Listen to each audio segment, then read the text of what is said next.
Congolaises et Congolais, très chers compatriotes, en cette fin d'année 2024, je rends grâce à l'Éternel Dieu Tout-Puissant qui nous a protégés et soutenus malgré les épreuves.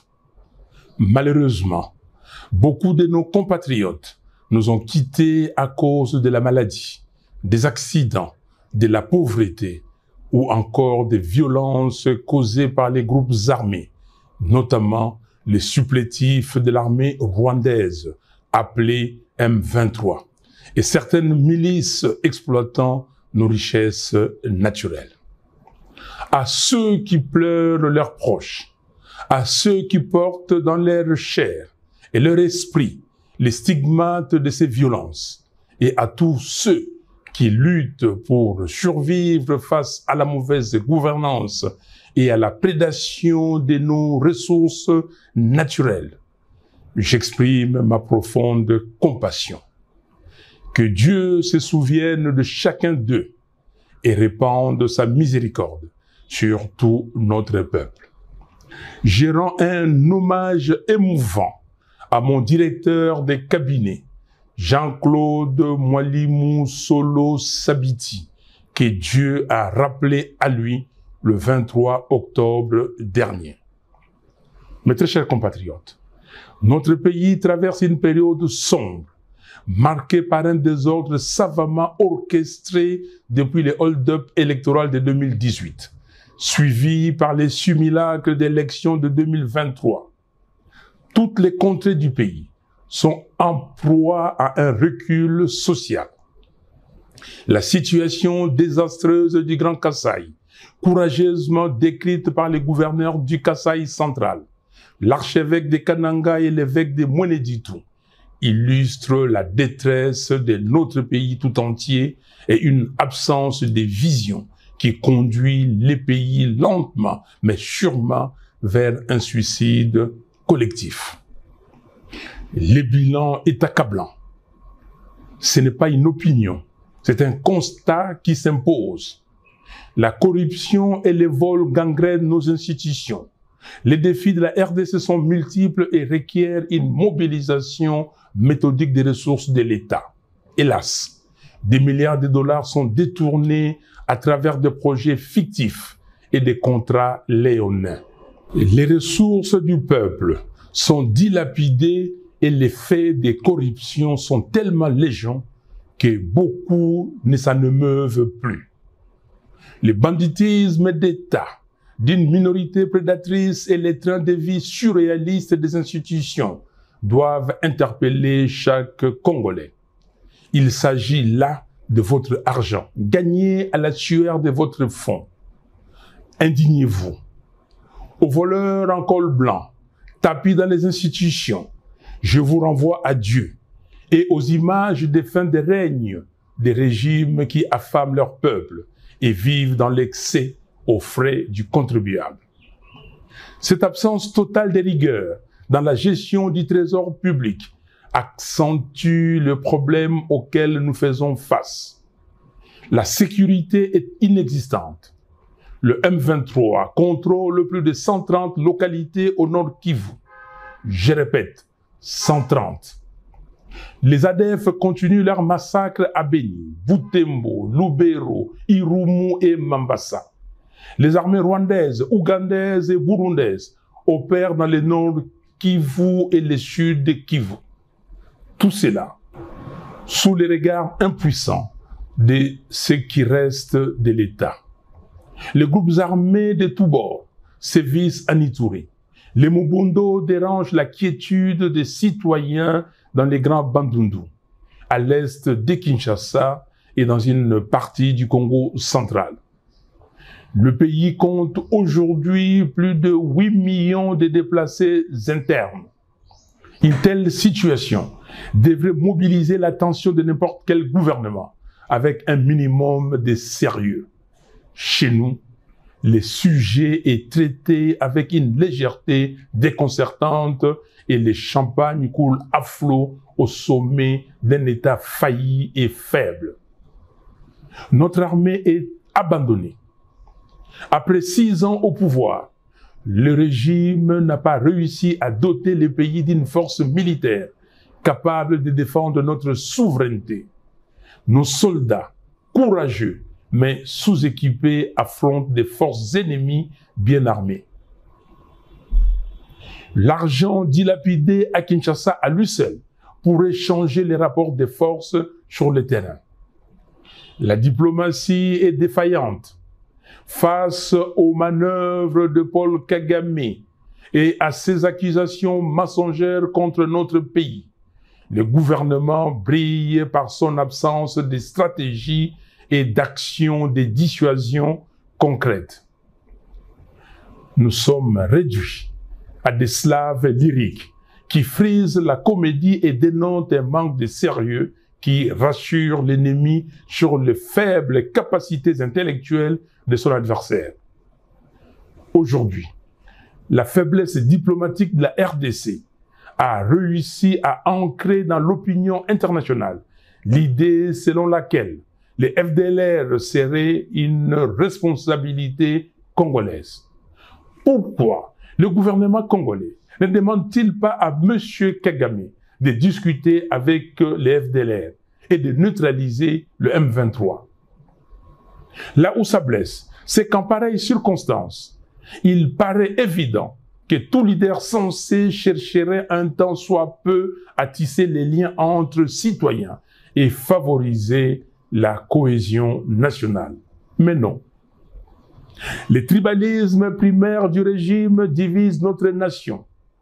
Nous observons un repli identitaire au sommet de l'État, avec une opposition constante entre les frères dits de sang et les autres compatriotes.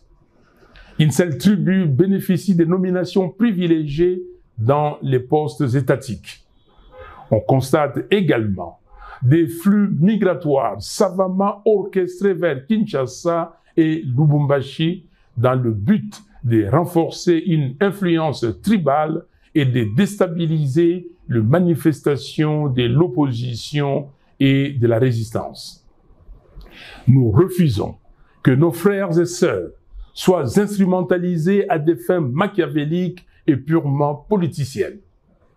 En parallèle de tous ces maux, la pauvreté explose. Plus de 80 millions de Congolais vivent dans une des pauvretés les plus abjectes de la planète.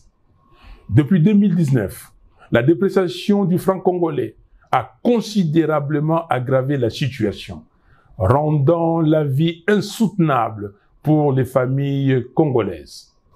Le constat est sévère. L'éducation et la santé s'effondrent. Les grèves des fonctionnaires, des médecins et des enseignants se multiplient. La gratuité de l'enseignement demeure un mirage. Le chômage est à son comble. La jeunesse abandonnée à elle-même voit son avenir compromis. Suite à cette défaillance éducative et à l'éclatement du contrôle parental qui en découle, les banditismes urbains prospèrent. Les Kuluna et autres gangs terrorisent nos villes. Pire, ces jeunes sont souvent instrumentalisés par le pouvoir pour mater la résistance politique. Les infrastructures sont en ruine. Les routes de desserte agricole sont impraticables, ce qui accentue l'exode rural.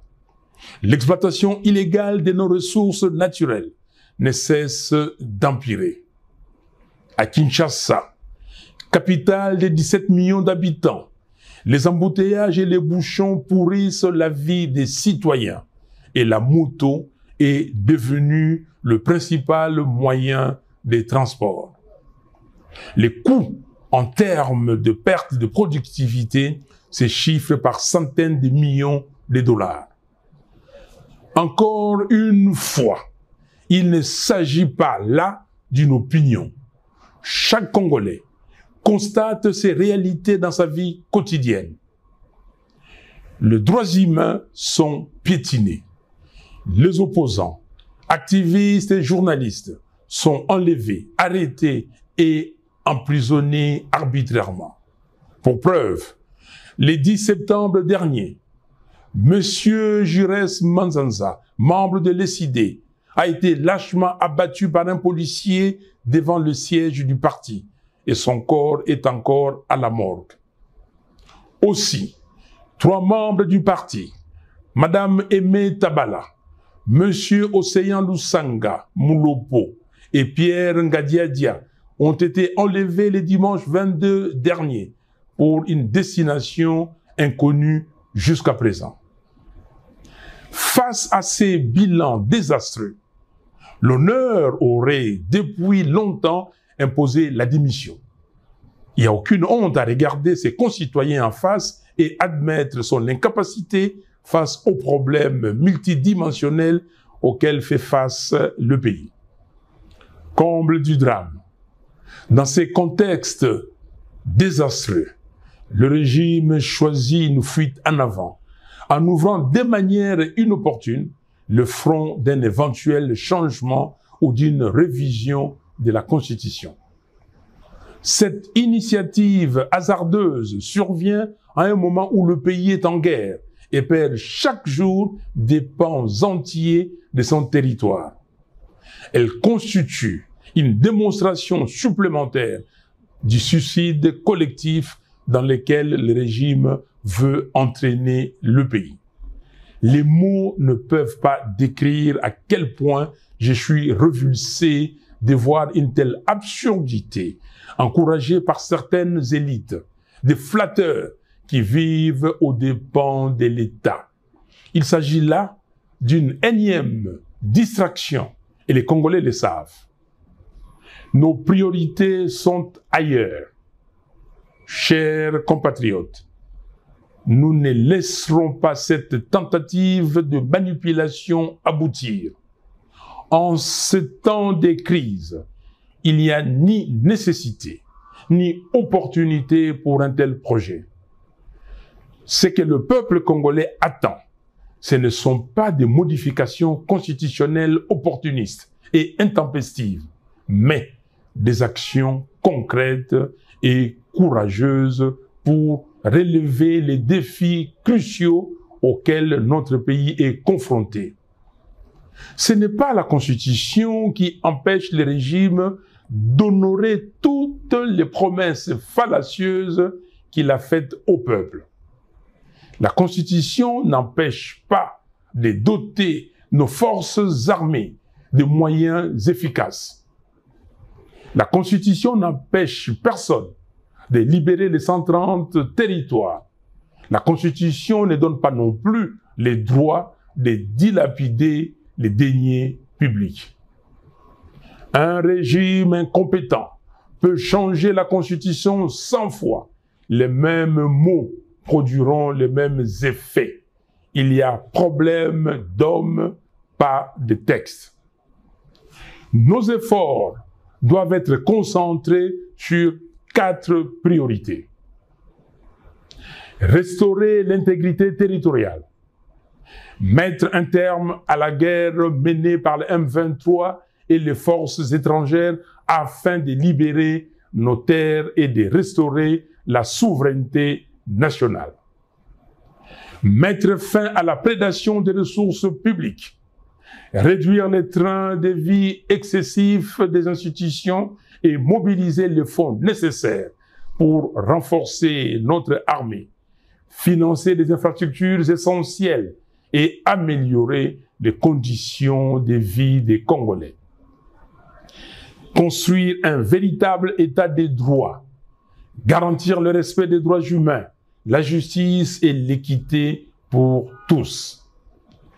Préparer des réformes institutionnelles ambitieuses, réviser la loi électorale, restructurer la commission électorale et la Cour constitutionnelle, afin de créer les bases d'élections véritablement transparentes, crédibles et apaisées.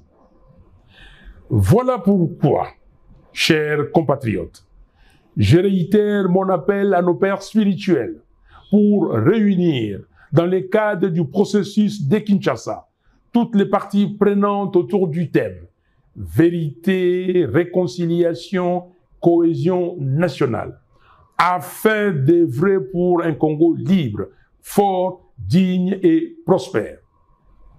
Nous appelons la SADC, l'Union africaine et les Nations unies à soutenir le processus de Kinshasa pour faire avancer celui de Luanda. J'exige la libération de Jamal Kabound, Seth Kikuni, Mike Mukebai, Jackie Ndala, du député provincial Alain Siwako, du député honoraire Jean-Paul Ngangondi, des militants pro-démocratie, Delgate Idengo, Mwamicho Ndungo King, Fiston Isambiro, Jimmy Nziali, Zarko Sefo, des 3 membres de l'ESID et de tous les autres prisonniers d'opinion.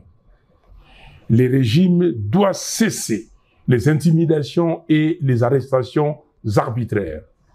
Peuple congolais, comme en janvier 2015, mobilisons-nous pour dire non au changement de la Constitution, non à la présidence à vie en RDC.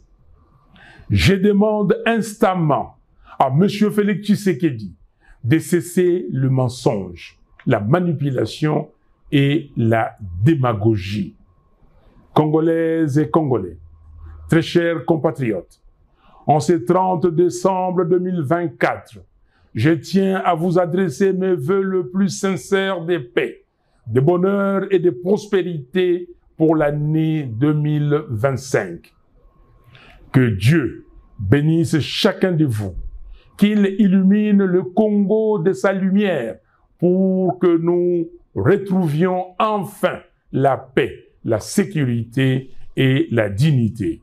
Soyons unis et déterminés pour relever notre pays. Que Dieu bénisse la République démocratique du Congo et son vaillant peuple. Je vous remercie.